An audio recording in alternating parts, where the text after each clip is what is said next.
Now at 5 a.m. on WKYT this morning, London firefighters spend hours battling a late-night fire after a fast food restaurant is engulfed in flames. Lexington police investigate a man's death after he was found unresponsive behind a Taco Bell. The latest from police just ahead. And an Estill County man is now facing charges after investigators found several horses severely mistreated and malnourished.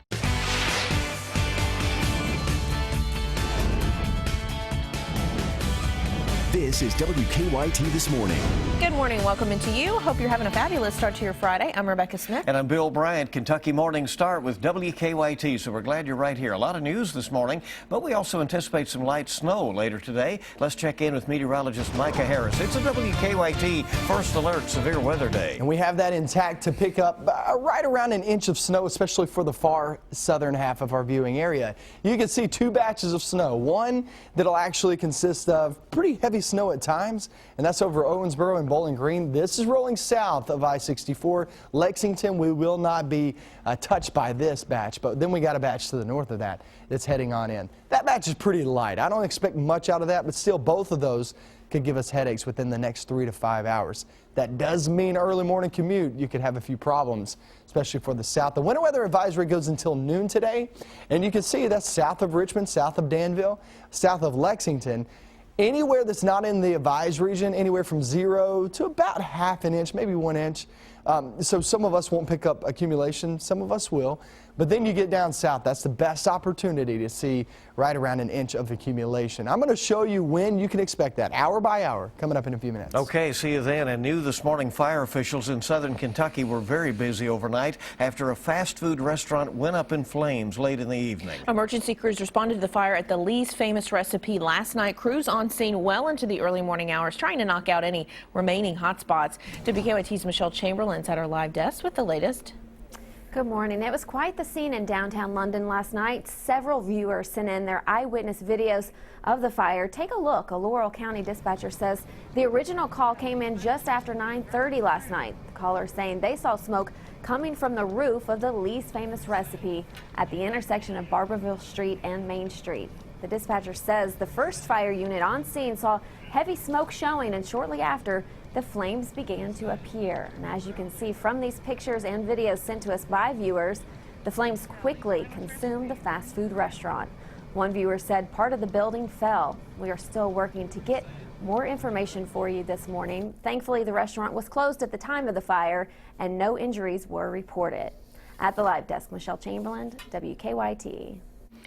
Well, Lexington police say a death investigation is underway right now after a man was found unresponsive behind a Taco Bell. He later died at UK Hospital. Investigators say the man was found behind the Nicholasville Road Taco Bell about 7:30 last night. Now police are trying to figure out how he got there and all the circumstances. WKYT's Mark Barber is joining us live from the scene with more on the investigation. Mark? Good morning, Bill. Police don't think there are any suspicious circumstances connected to this young man's death. However, they say it was extremely cold when they found him, so they think his death may be related to this cold that we're seeing. Now, the 22-year-old man was found unconscious behind this Taco Bell off of Nicholasville and Zandel last night. Investigators tell us that he was rushed to UK Hospital, which is where he was pronounced dead. Now, so investigators tell us this morning that they are still working to find answers to the questions of who this man was and why he was here. Again, we still don't have those answers at this time. Now, police tell us that they do not know how he died, but again, it was very cold when they found him, so they think his death might be related to this winter weather. Now, this will be another extremely cold day already this morning. My ears are freezing. I'm looking for my earmuffs, trying to find them because it is so cold out here. And for days, health officials, city leaders, they've been warning people about these dangerously cold temperatures. Again, we're seeing another one of these days today, and this might be a terribly sad example of why it is just so important to look out for your neighbors. Live in Lexington, Mark Barber, WKYT. All right, thank you so much, Mark. Investigators say 4 horses had to be rescued from an Estill County farm after being found severely malnourished. 49-year-old Gregory McAfee is charged with 5 counts of animal cruelty. State police say he was arrested after his 5 horses were found mistreated. A county employee first notified the Estill County Judge Executive and Animal Control of possible animal cruelty in late December. The employee reported seeing what appeared to be a dead horse on McAfee's farm. While it wasn't dead at the time, investigators say it did have to be put down because of malnourishment. And when I walked up, I thought it was dead. And to see it laying there and just grunting. When I seen it breathe and then it pawed, I said, enough's enough.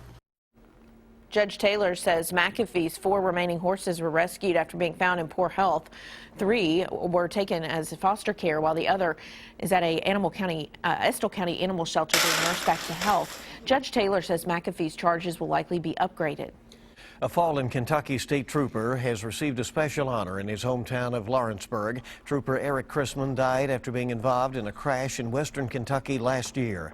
His parents have since started a scholarship fund in his name to give back to students at his high school. Last night, that scholarship got a big donation. At a ceremony between basketball games, California-based Telmate donated $2,500 to the fund as part of its Fallen Heroes program. Telmate says the donation is their way of thanking Trooper Chrisman for his service. We know the sacrifice that these folks, men and women, put their life on the line to protect us on a daily basis. So when somebody loses their life, then Telmate, we just want to reach out to that family. It's a way of saying thank you. Trooper Chrisman graduated from the Christian Academy of Lawrenceburg in 2009. His parents say they created the scholarship fund in his name because education and helping others was important to him. A new restaurant is going into the old Calistoga restaurant building in Hamburg. According to Fayette County PVA David O'Neill, Seattle-based chain Maud Pizza will open in that building this summer. It's described as fast casual, a pizza restaurant. The building is on War Admiral Way near Winchester Road. Calistoga closed its doors in the summer of 2011. The building has been empty since. Well, after being selected for a special trip to visit with Pope Francis, a Richmond priest is now back home here in the Bluegrass this morning. Father Jim Sitchko was among 100 priests from the United States selected to be missionaries of mercy for the Jubilee year. The priests were invited to stay with the Pope for a short time while he delivered their mandate to be bearers of Christ's mercy. We spoke more with Father Jim about his trip as he arrived at Bluegrass Airport last night. He said it was surreal living alongside the church's Holy Father. Wow, it was great. I happened to also stay at the house in which he stays at, and so he joined us for dinner and breakfast and lunch every day, and so it was awesome just to see him. He's such a vibrant individual, much loved by the church and also those not members of our church, and so it was magnificent just to be in his presence. A very holy man. Before returning, Father Jim said that the Pope was kind enough to take a selfie with him, gave him that opportunity. So there it is. There it is. Showing it off. That's pretty cool. And the Pope, by the way, making a trip to Mexico, near the Mexican-U.S. border here very soon as well. That reported this morning. WKYT This Morning is just getting started. Great to have you with us. After going missing earlier this week, a Connecticut woman is lucky to be alive thanks to a police canine. And a well-known Florida theme park is raising ticket prices. Find out how much a trip for 4 will cost you when WKYT This Morning returns. And we got the winter weather advisory. Say that 5 times fast, right? Down in the southern half of our viewing area. I'm going to show you how much snow you can expect and if anybody outside of that advised area can expect some snow coming up.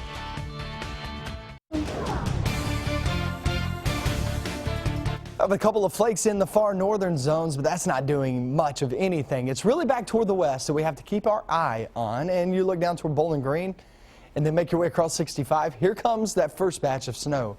It's going to be rolling on through here in the next hour or two into, say, Adair County. So Adair County, and then go off towards, say, Russell County, Metcalfe, Greene County, those areas you're talking about within the next hour or two. Start to see that snow develop and move on in. That doesn't mean accumulation is going to start. That just means that's when that snow kind of moves over your head. But really, you got to get the bulk of this to roll on through to actually see it accumulate there on the roads. But we'll see that within the next 3 to 4 hours. That means, yeah, traffic time during the morning hours is going to be a little bit tough in the far southern half of our viewing area. Around the Cumberland Parkway is where we're seeing the most likelihood of actually picking up some accumulation during rush hour. Let's talk about the snowfall outlook. What we're actually expecting today, at least 1/4 of an inch for most, okay? We're talking today through tomorrow mornings, because tomorrow morning we'll still have a couple of flakes. It's not going to be much. Most of your accumulation actually comes today. Morning time we'll get some snow. We're already seeing that on radar. We'll take a break during the afternoon, only a small chance during the afternoon, and then off into the evening and night, here comes some more snow. So it's really Friday into Saturday morning.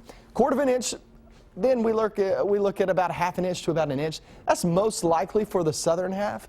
At most 2 inches. 2 inches far southeastern Kentucky. You go off into the mountainous regions. Nobody here in Lexington will pick up 2 inches.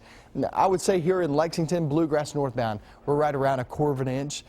Coating to about 1/2 inch is probably your best bet. Then we go off into the night into tomorrow morning. We'll hold on to that first alert severe weather day due to the fact that it's not about the snow there tomorrow morning. It's about the cold temperatures. These are not your temperatures, they're the wind chills. Temperatures will be in the single digits, but you throw that wind in there, and that's what really makes it worse. I mean, we're at -6 there in Lexington showing up on this particular model. Then we get into Saturday afternoon. It's going to feel like the single digits during the afternoon hours as well. Then we go back towards 0 there on Sunday for your wind chill, the way it feels. It's not going to feel great. Watch this. Go off into Sunday night, though. Here comes the system. And we're still leaning more towards snow than anything else. However, still a mix cannot be ruled out, meaning freezing rain and sleet in there.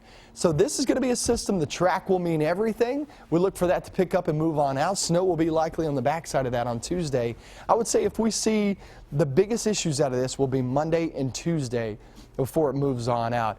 And once again, that track is really something we're going to have to be watching for as we get off into Saturday and Sunday. We'll definitely have a better grip on that off into next week, guys. But look at Wednesday and Thursday. Hey, we're clearing some things on out. Temperatures at 38 degrees, a balmy 38 on Thursday. I promised you yesterday and the day before that once we hit next weekend, not this coming weekend, but next, it'll feel much better. And it's really looking that way throughout those weather models. So we're crossing our fingers. We just got to get through a pretty unusual storm as we approach Monday. After all of this, maybe we can get on a roll, kind of cruise towards spring, right? So nice. Wouldn't it? So nice. Thank you. Time right now, 5:15. A police canine is being hailed a hero after helping find and save a missing Connecticut woman. The Connecticut State Police say 55-year-old Carolyn Boudall was first reported missing late Tuesday night. Police sent a text alert to neighbors within a 5-mile radius of her home, alerting people of her disappearance. That's when Trooper Anthony Christie and his canine partner Axel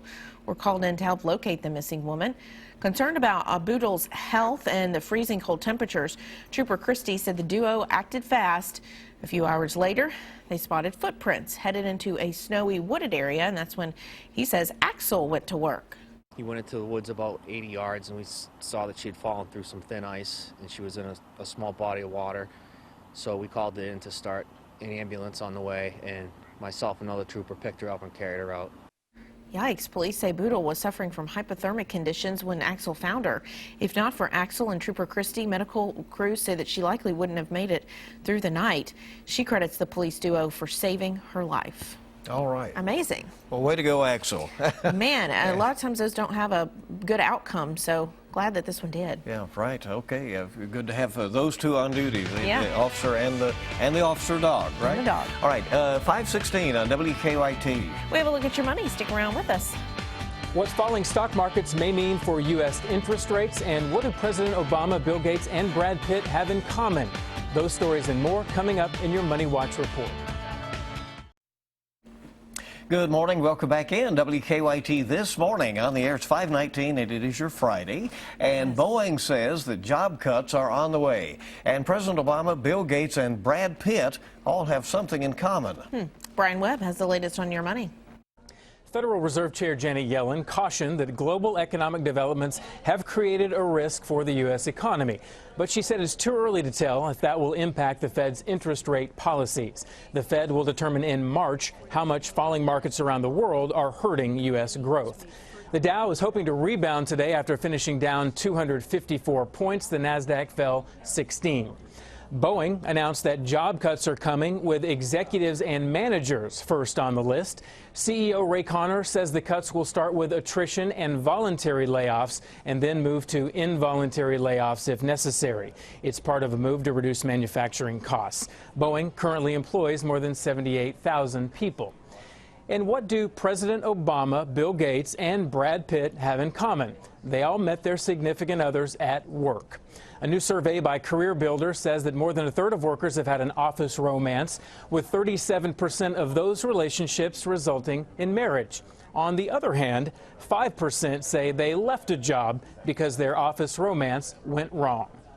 And that is your Money Watch report. For more, log on to cbsmoneywatch.com. In New York, I'm Brian Webb. Can we really call what Brad Pitt does work, though? I mean, he's an actor. Anyway, I digress. Thinking of planning a family trip to Universal Studios? If so, it's going to cost a little bit more than usual. According to the Orlando Sentinel, a one-day adult ticket to one of Universal's 2 Orlando theme parks now costs $105. That's up $3 from last year. The cost of a park-to-park ticket is up to $155 from $147. And one-day tickets for children ages 3 to 9 are now $100. In all, a family of 4 wishing to visit the Universal theme parks should expect to pay at least $610. That does not include food and souvenirs. By comparison, Walt Disney World offers similar pricing for its Orlando parks. All right, have to start saving up if you're going to make some of those trips in the spring and summer to come. It is 5:22 now on WKYT this morning. Great to have you along here on this Friday morning as we roll toward the weekend. Sports is up next. It's the Cats of the Gamecocks tomorrow in South Carolina, a place where the Gamecocks have not lost this year, and we know UK has had tendency to struggle on the road. Highlights of Morehead State and EKU, and also a top 5 battle in Lexington. Dunbar and Henry Clay. The action's next.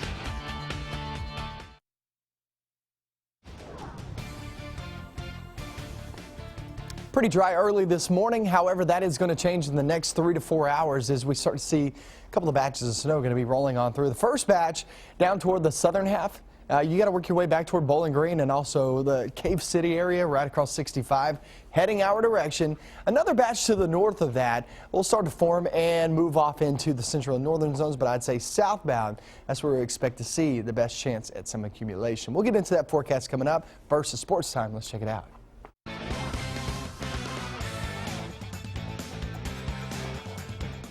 The Kentucky Wildcats go into South Carolina this weekend with both teams in first place in the SEC. The Cats have been on a roll, but it remains to be seen if they can keep rolling into Colonial Life Arena.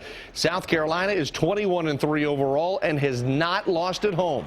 We got to have our own type of energy when we go into the other team's houses and make sure they're really aggressors and bring it to them. We can let them use their home court advantage against us. I think everybody's got more trust and more confidence in each other, and we're making shots, shooting high percentage. So we just got to keep moving the ball, keep finding good open shots, and let the game come to us. Morehead State trying to complete a season sweep of EKU as the two teams hooked up last night in Rowan County. Off of the opening tip, Colonels score in a hurry. Javante Hawkins throws down the slam. The lead would not last long. The Eagles run the table. Corbin Collins with the mid-range jumper. MSU up 3. More from the Eagles. Rico Marrero finds a cutting Anthony Alici. Reverse layup. Big night for the senior. Marrero left open. Free throw line. He will hit the 15-footer. 13 points, 8 boards, and then Alici's going to put the exclamation point on this one with the hammer. Oh! Morehead State takes the season series 61-50. Number 1 Dunbar, 4th ranked Henry Clay last night. Scott Chalk's Bulldogs open a double-digit lead. Jordan Lewis drives, takes it to the rim along the baseline. He had 19. Dunbar feeds one of its other stars. Tavion Hollingsworth, the three's good. Hollingsworth with 24. Back comes Henry Clay. Leander Ridgway launches the 3. The lefty with 20. The Devils have another southpaw, Isaiah Tisdale. Watch him go to work. Tisdale, a game-high 30. And in overtime, Henry Clay 66. Dunbar 63. That's a look at sports this morning. It's Friday, and enjoy your day.